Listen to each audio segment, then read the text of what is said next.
Romanos, o capítulo 7, a partir do versículo 15.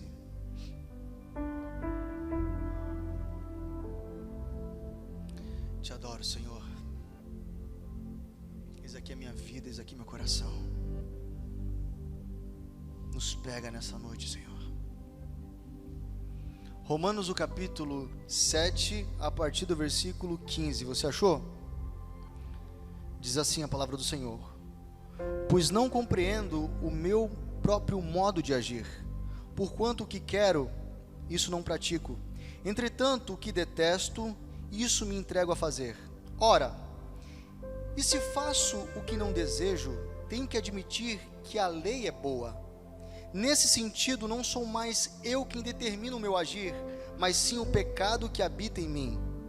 Porque sei que na minha pessoa, isto é, na minha carne, não reside bem algum, porquanto o desejar o bem está presente em meu coração, contudo não consigo realizá-lo.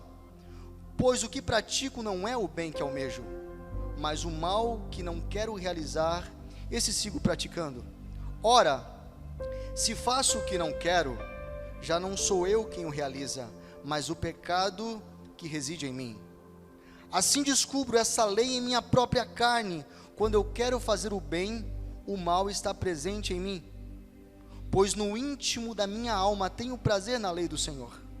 Contudo vejo uma outra lei agindo nos membros do meu corpo, guerreando contra a lei da minha razão, tornando-me prisioneiro da lei do pecado que atua em todos os meus membros. Miserável ser humano que sou, quem me libertará deste corpo de morte? Graças a Deus por Jesus Cristo nosso Senhor, de modo que eu mesmo com a razão sirvo a lei de Deus, mas com a carne a lei do pecado. Santo Deus, Tu és exaltado, nós reverenciamos a Tua majestade, declaramos que o Senhor tem liberdade para agir em nosso meio, tem liberdade de nos tocar. Mexe, Senhor, com as nossas estruturas, abala aquilo que precisa ser abalado, e que a Tua palavra prevaleça em nossas vidas. Nós Te damos toda a honra e toda a glória, em nome de Jesus, amém. Glória a Jesus, amém, queridos. O tema dessa mensagem é a natureza do pó e a natureza da glória. Esse texto que nós acabamos de ler, parece que Paulo está meio bipolar aqui. Ele diz: o bem que eu quero fazer, eu não faço, mas o mal que está presente diante de mim, esse eu continuo fazendo. Você consegue compreender isso? Se eu desejo fazer o bem, por que quando chega nas atitudes, isso não acontece? Porque no meio existe a alma, no meio existe uma contaminação, que por mais que nós tenhamos o desejo de viver a lei do Senhor, nós temos uma natureza que ela grita dentro de nós, uma natureza que precisa ser vencida todos os dias. E quando você nasce de novo, você ainda continua tendo a velha natureza dentro de você, e nós teremos ela até a vinda do nosso Senhor Jesus. Cabe a nós dominá-la, e o pecado não terá poder sobre vós. Recebemos poder para dominar a nova criação. O Espírito Santo que habita em nós nos auxilia em nossa fraqueza. Nós não sabemos nem como orar, e precisamos da intervenção do Espírito Santo, precisamos da intercessão do Espírito Santo. Então nós precisamos entender que nessa casca nós somos totalmente limitados. Quando diz maldito é o homem que confia no homem, está falando maldito é o homem que confia na força do seu próprio braço, aquele que acha que consegue fazer tudo sozinho. Natureza do pó. O homem foi criado no céu, mas foi formado e manifesto na terra. Nós precisamos compreender o que é criação e o que é formação. Efésios 1:4 diz: Ele nos elegeu nele, antes da fundação do mundo, para sermos santos e irrepreensíveis em amor. Onde nós fomos criados, onde nós fomos eleitos? Nele, no eterno. Então nós fomos criados no céu. Isso aconteceu muito antes da nossa formação. Agora, na terra nós fomos formados. O Espírito que é eterno volta para Deus, para a criação, para a origem. Agora, o que é matéria volta para o pó. Nós sempre voltamos para a origem. Precisamos compreender que somos limitados no corpo, e por isso nós precisamos ter o governo do Espírito, porque nós não conseguimos guerrear sozinho, sem o Espírito Santo, porque quem você alimenta mais é quem vai te governar. Existem duas naturezas dentro de nós, uma clama pelo céu, e outra clama pela terra. A natureza da glória, ela é eterna, e quando nós recebemos a Cristo Jesus, quando nós confessamos que agora nós vivemos para Ele, e o seu Espírito habita em nós, a nossa mente vai sendo renovada. E sabe, amados, que o que Deus está fazendo na igreja é nos dar uma mente de eternidade. Existe o desejo dentro do homem, no espírito do homem, no coração do homem. Ele clama pela eternidade, ele clama pela sua origem. Precisa haver dentro de nós a saudade pelo céu, porque dentro de você existe uma natureza da glória. Enoque andou com Deus e foi arrebatado. Elias andou com o Senhor e foi arrebatado, e eles tiveram uma mente de eternidade. O que eu preciso fazer então, pastor, é dominar sobre essa velha natureza. Como fazer isso? O que foi criado precisou ser formado. Diga comigo: o que foi criado precisou ser formado. Então, o homem existia em Deus, mas não tinha forma, porque o homem habitava em Deus, no Espírito. Agora, para que o homem pudesse vir à terra, houve a necessidade daquilo que foi criado antes da fundação do mundo, agora tivesse uma forma. Então o Senhor, Ele cria todas as coisas, cria um jardim, um lugar perfeito, e coloca o homem. Só que na formação do homem tem algumas coisas que me chamam muito a atenção, e uma delas é como Deus faz. O homem, Deus modelou o homem do pó da terra. Perceba que Deus dá forma ao homem e sopra dentro do homem o seu Espírito. A natureza da glória agora estava sendo colocada dentro de uma forma, de um molde humano. Natureza da glória, agora também tendo uma natureza do pó. E na forma que Deus nos formou da terra, do pó da terra, Ele agiu através do toque. Deus formando, tocando, significa relacionamento. Deus estabeleceu um princípio: a forma de como eu vou tocar os meus filhos é através de um relacionamento próximo. O Senhor está estabelecendo aqui uma primícia básica: eu vou tocar os meus filhos.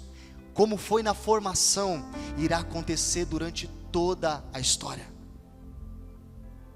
Adão foi colocado no jardim para cultivá-lo. E eu já disse aqui que a palavra cultivar vem da palavra culto. Deus deu a terra ao homem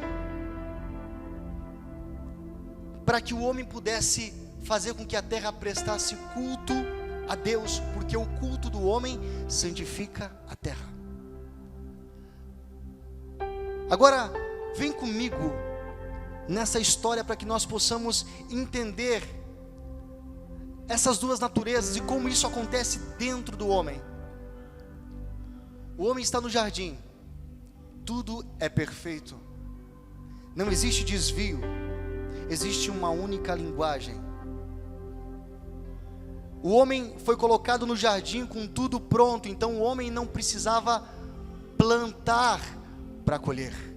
O homem agora só replantava a partir da semente de Deus, porque nada começa no homem, tudo começa nele. Aqui ele está estabelecendo também um princípio, dizendo: é a partir daquilo que eu comecei que eu quero que vocês deem continuidade.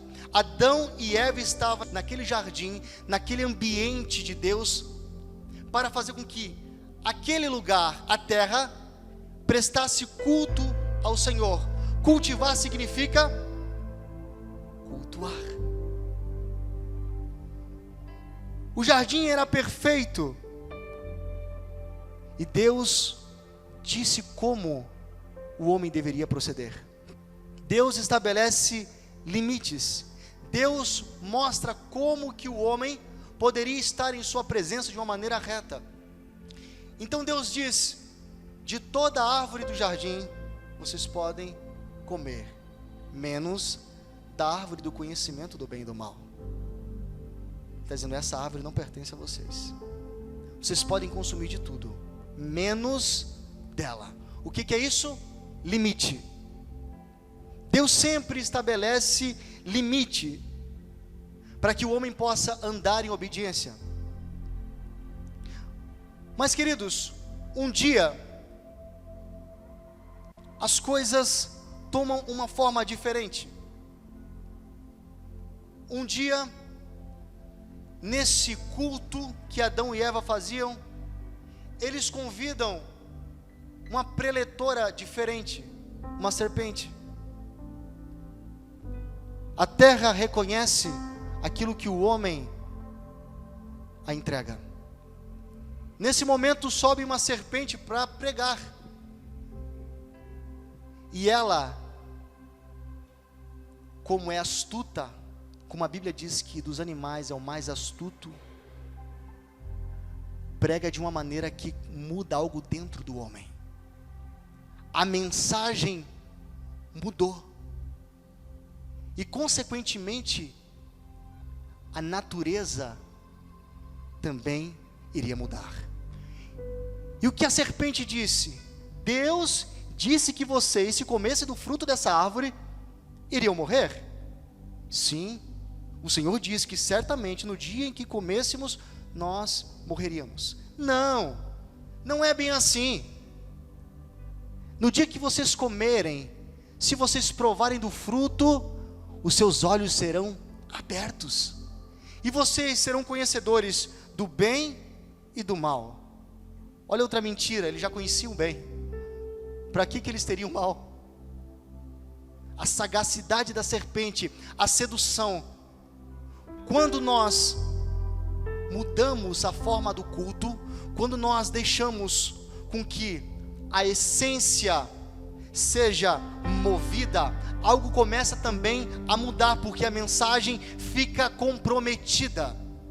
E agora o homem está absorvendo uma mensagem diferente. Por isso que quando Deus vai visitar o homem depois de ele ter comido do fruto e ter desobedecido ao Senhor, depois do homem ter pecado, Deus, como sempre na viração do dia, descia para se relacionar com Adão. Mas num belo dia, Adão não estava no mesmo lugar. Algo havia mudado, porque primeiro o culto mudou. Depois que Adão peca, a primeira coisa que ele faz é olhar para si e ver que está nu. Ele pega folhas de figueira e se cobre. Adão e Eva agora perderam a inocência, porque eles já andavam nus, mas agora a mensagem e a atitude de Adão e Eva fizeram com que eles tivessem os olhos abertos. E nesse momento, Deus está descendo para conversar com Adão. E Deus diz: Adão, onde tu estás? Senhor, eu tive medo quando ouvi o teu caminhar. Antes ele não tinha medo. Antes o relacionamento era de um pai e um filho. Antes ele não precisava se cobrir, porque o relacionamento tinha inocência. Antes ele não precisava se esconder atrás de arbustos. Antes ele estava diante do Senhor, só buscando ouvir a voz de Deus. Eu aprendo algo aqui que muda a nossa concepção.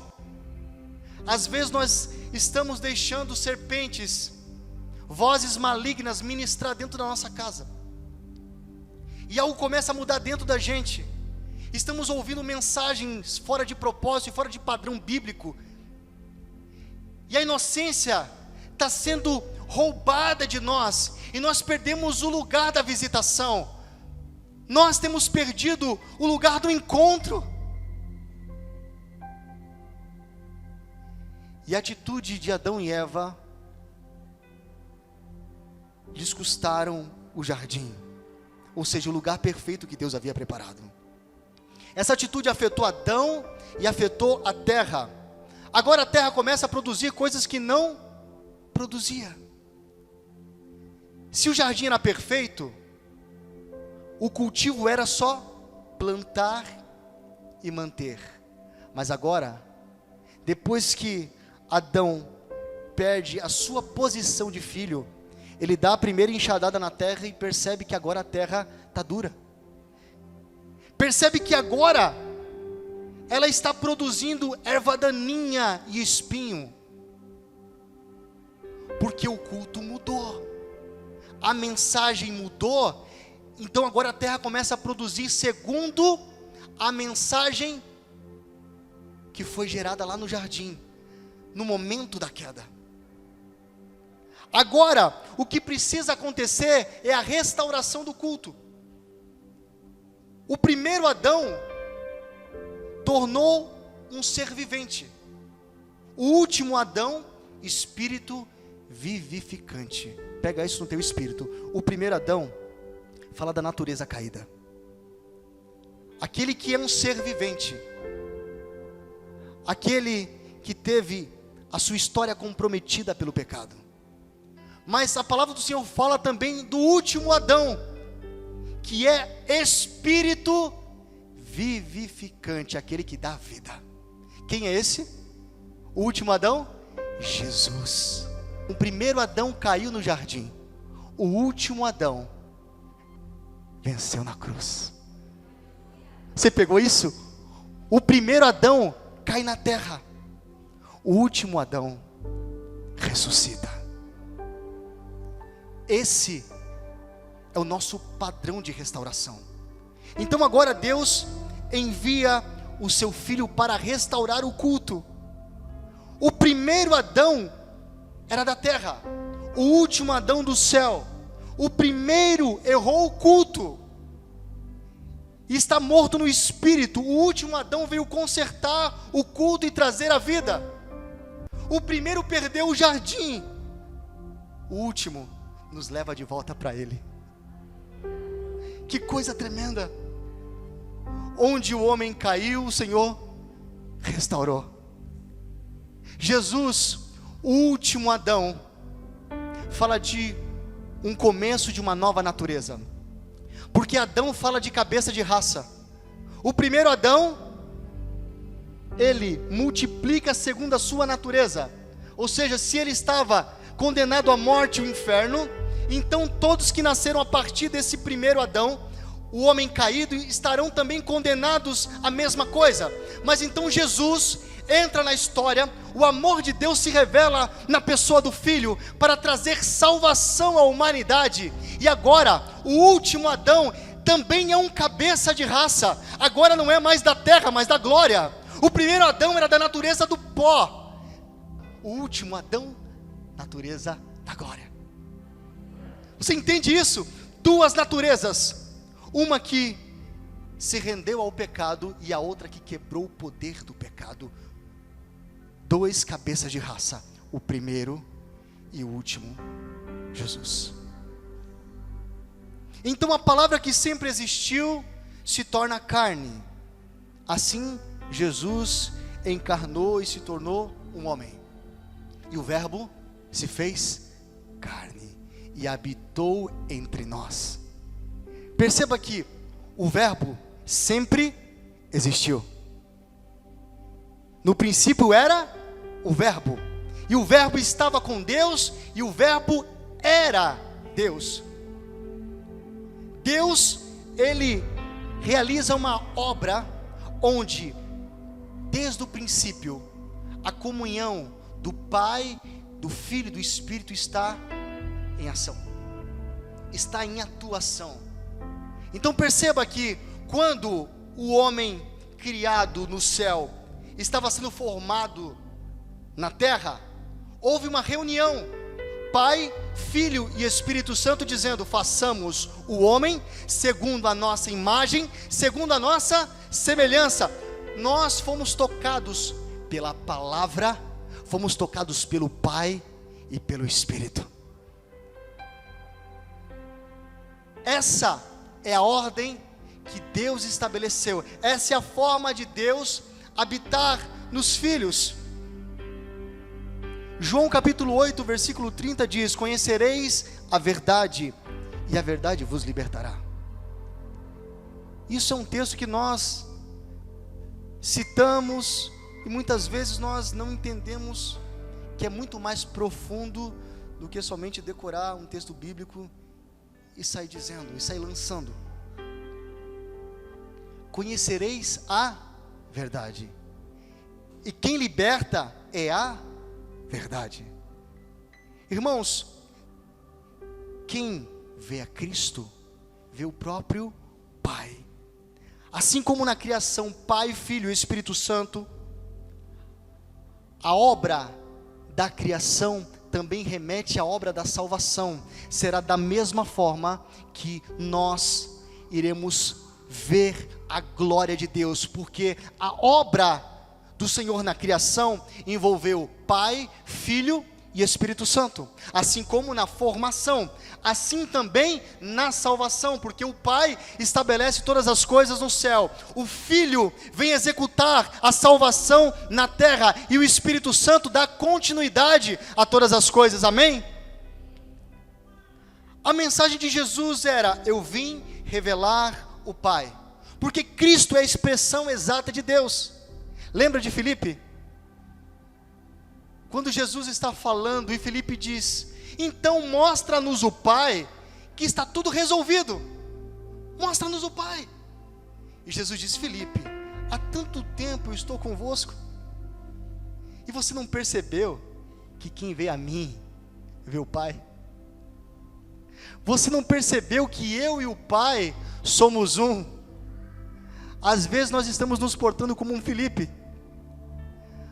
Dormimos com o Senhor, acordamos com o Senhor, tomamos café, vamos para o trabalho, aí dizemos: Senhor, se revela a mim. Ei, cabeção, Ele está dentro de você por meio do Espírito Santo.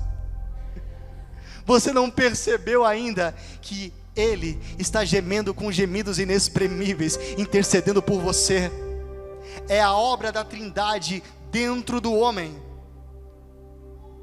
A pergunta é: quem é a verdade? Quem é a verdade? A verdade não é só uma mensagem, a verdade é uma pessoa. Você entende isso? A verdade é uma pessoa. Os judeus, eles tinham uma mensagem. Os judeus, eles conheciam a Torá, mas eles não conheciam a verdade. E quando Jesus veio trazer a revelação do Pai, a religião estava toda organizada. Fariseu com fariseu, escriba com escriba, publicano com publicano, prostituta com prostituta. Jesus veio e bagunçou toda aquela religião, sentando com o publicano, tocando a prostituta, mudando toda a realidade. Para quê? Para mostrar que a verdade liberta. Porque quem conhece a verdade, por ela é liberta. A verdade não é uma mensagem, a verdade é uma pessoa, é Jesus Cristo, aleluia. É Ele que liberta. Significa que as nossas prisões revelam quanto nós conhecemos Jesus. Você sabe o nível que você está, o quanto você conhece ao Senhor, pelo estado que você se encontra. Por quê? Quanto mais você se aprofunda no amor de Deus, quanto mais você conhece a pessoa do Filho, mais livre você se torna. Então, se você está preso, significa que o seu nível de conhecimento ao Senhor é raso, porque as nossas prisões estão relacionadas com o grau de conhecimento. Se eu estou ainda preso em algumas coisas, é porque eu ainda não conheço de fato a verdade que liberta. E o Senhor está dizendo: conheça a verdade, e a verdade vai te libertar. O Senhor está quebrando prisões. O Senhor está arrancando algemas dos nossos braços, para dizer: ei, ao passo que vocês vão me conhecendo, isso vai se transformar em uma rotina. Vocês vão entrando e vão se vendo livres de prisões que antes os oprimia, que antes os impedia de crescer. Conheçam a verdade e deixa com que a verdade os liberte. Nós precisamos disso, nós precisamos nos aprofundar nessa pessoa. Irmãos, a libertação é para crente, a salvação é para ímpio. Eu vou falar de novo. Muitos acham que libertação tem a ver com possessão demoníaca. Pastor, eu preciso de libertação. Está dizendo que eu estou endemoniada? Eu estou endemoniado?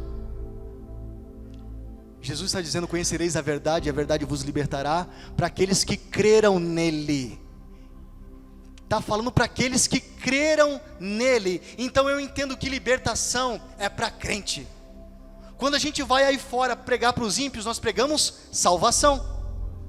Mas a libertação tem que ser pregada para nós, porque a cada vez que você conhece o seu Deus, cada vez que você é tocado por Jesus, você é livre de uma algema, você é livre de uma prisão. E o convite é: venham me conhecer, venham provar de quem eu sou. A libertação vem depois da salvação.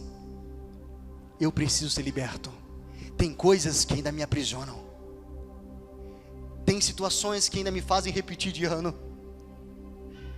Eu acho que eu estou bem, porque eu venci a primeira etapa. De repente, vem um tapão, de onde eu nem imagino, me deixa prostrado. Porque nós subestimamos a velha natureza. Nós achamos que o fato de estarmos na igreja recebendo uma palavra está tudo resolvido. Agora tem uma parte que diz respeito a mim e a você. E a nossa vida é de libertação dia após dia. Libertação é ação de libertar. É entender que essa natureza adâmica não pode governar. Por isso que o apóstolo Paulo está dizendo: o que eu quero fazer, eu não faço. Ele está indignado. Mas o que eu não quero, eu sigo fazendo. Miserável homem que sou, quem me libertará do corpo dessa morte? Ei, é para crente ou não é a libertação? Quem vai me libertar do corpo dessa morte? Aí diz: graças a Deus, por meio de Jesus Cristo. Quem é a verdade? Jesus. É Ele quem nos livra do corpo dessa morte, dessa velha natureza. Porque, queridos, Adão nos trouxe uma herança de pecado e de prisão, que torna o homem escravo. E o nome dessa prisão é natureza carnal. E eu quero te dar uma notícia: a carne não se converte. Você pode pregar para a carne, você pode pregar para essa natureza todos os dias, ela não se converte. Não tem como adestrar essa velha natureza como se fosse um cachorrinho, dizendo: agora você senta, agora você levanta. Você acha que está adestrada, de repente você começa a caminhar e ela te passa uma rasteira. Sabe por quê? Porque a velha natureza está totalmente comprometida. Por isso houve a necessidade do novo nascimento. E o novo nascimento é do Espírito, porque o último Adão é Espírito que vivifica. Ele traz a vida. O homem antes, em Adão, ele estava morto em seus delitos e pecados, mas então Jesus, ele muda a situação, ele entra no meio da história, então alcança o homem pela graça, reposicionando o homem em direção ao Éden novamente. Então o homem saiu do ambiente da presença, mas Jesus está trazendo o homem de volta. Aleluia, isso é graça, o nome disso é transporte. Ele nos resgatou do império das trevas e nos transportou para o reino do Filho do seu amor. Isso é graça.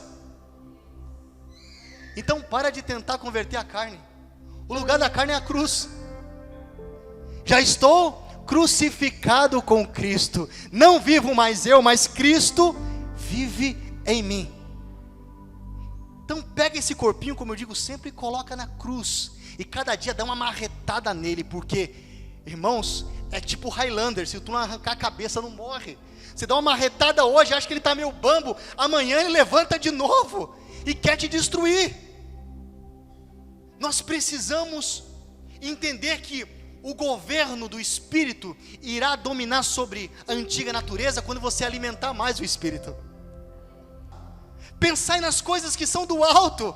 Quanto mais eu me alimento de Deus, quanto mais eu alimento o meu espírito, mais força eu tenho para dominar sobre a carne. Eu estou acompanhando um rapaz que ele abriu o coração para mim e disse: pastor, eu tenho um vício, eu tenho uma prática da pornografia. Eu fico esperando o momento que não tem ninguém em casa, e ali eu me lavo no pecado. Eu já tentei, eu já fiz de tudo. E eu comecei a orar com ele, comecei a ministrar sobre a vida dele. E eu disse: meu filho, você vai começar a alimentar o Espírito. Na hora que esse desejo vier, você vai para o joelho orar, porque é justamente na tua fraqueza que o Espírito intercede por você. Quando você se ver tentado a ir para frente da tela de um computador, então vai para o joelho, não dá mais alimento para a carne. E ele começou: pastor, consegui hoje. Falei: mas não desiste, continua amanhã e depois. E conforme você for santificando o tabernáculo, menos vontade você vai ter, até ser livre por completo, porque a libertação também é um processo.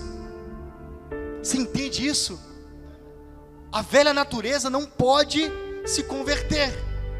A nossa libertação está na mortificação da carne. Tem gente que se batizou, que toma ceia, mas não nasceu de novo. Como assim, pastor?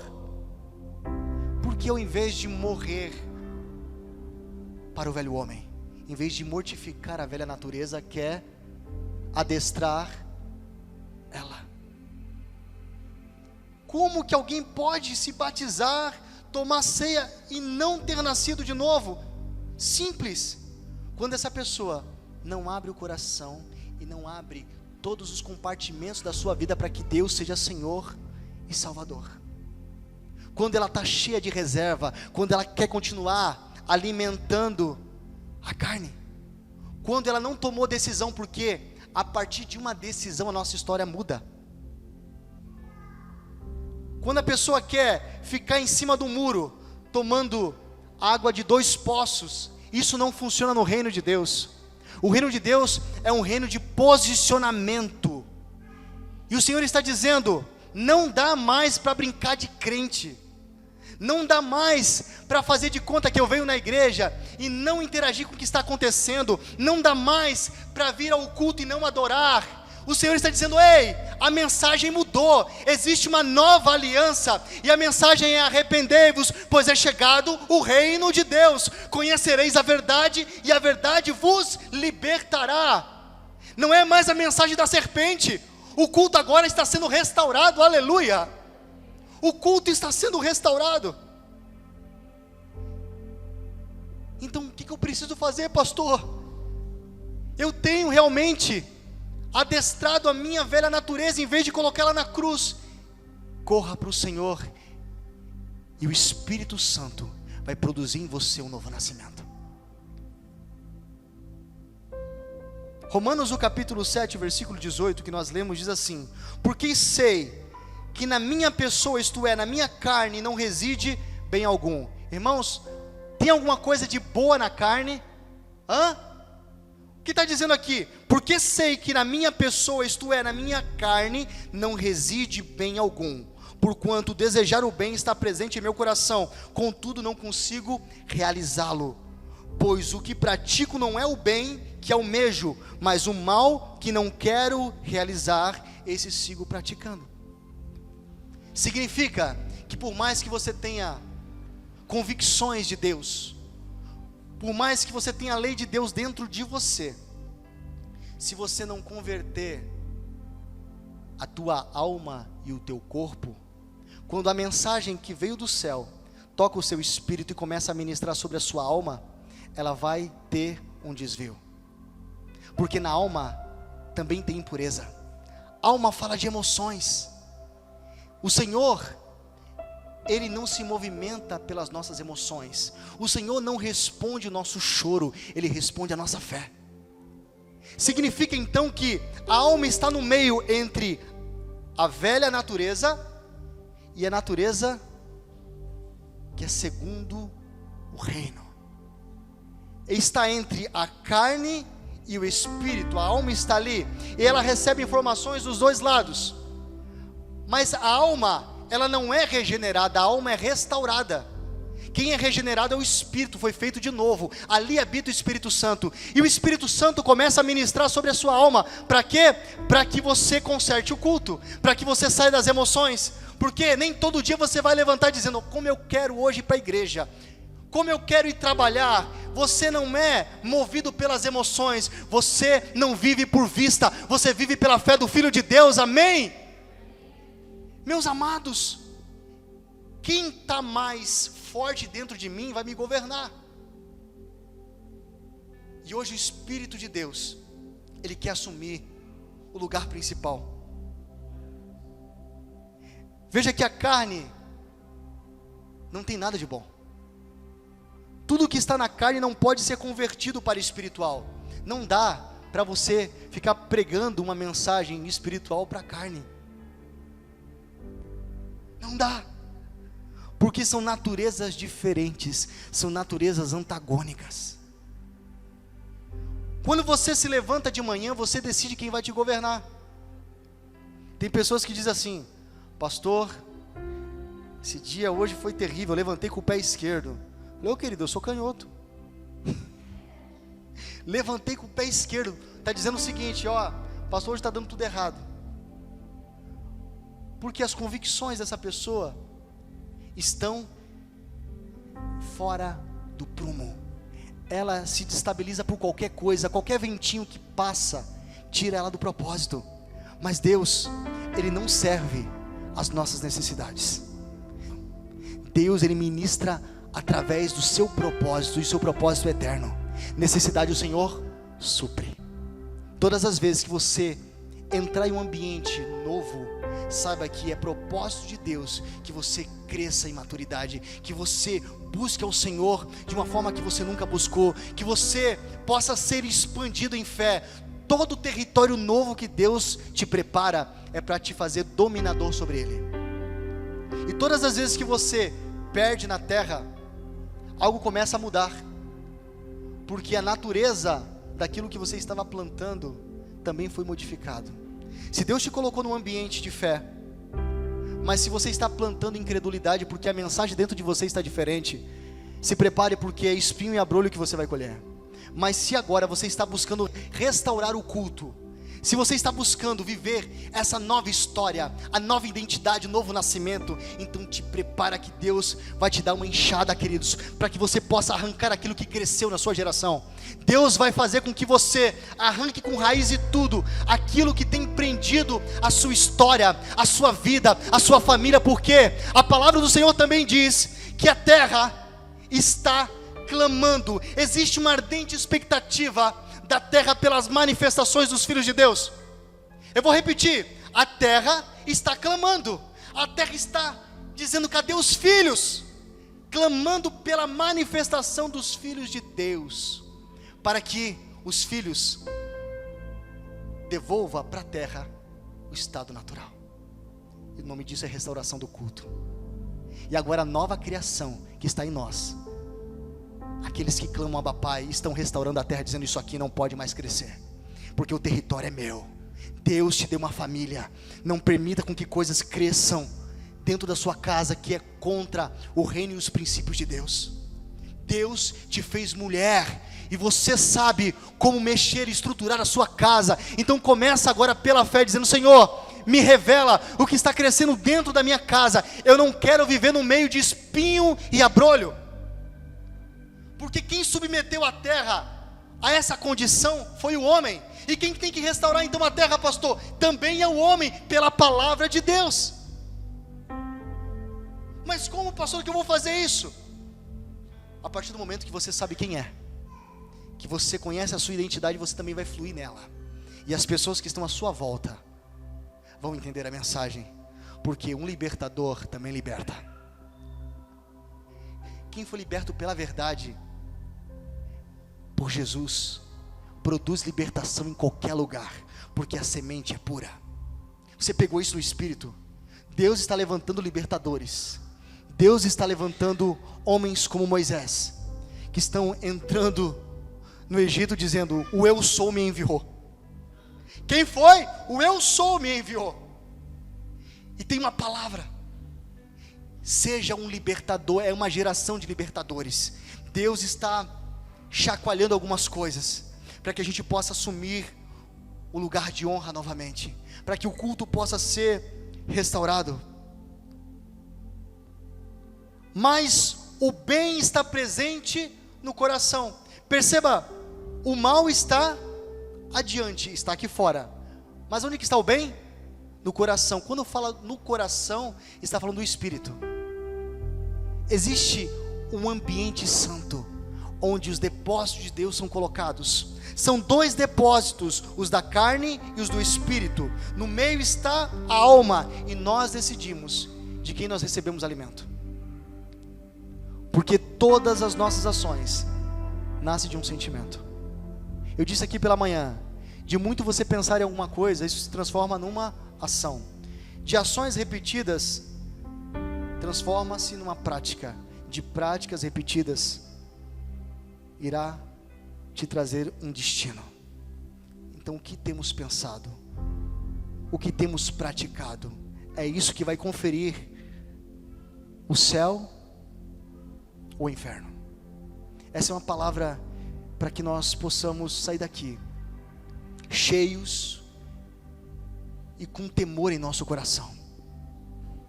Um temor onde recebemos alimento e estrutura para fazer com que esse velho homem a cada dia possa morrer. É tomando a nossa cruz a cada dia e seguindo. Nós temos um alvo. Aleluia! Se coloque de pé, queridos.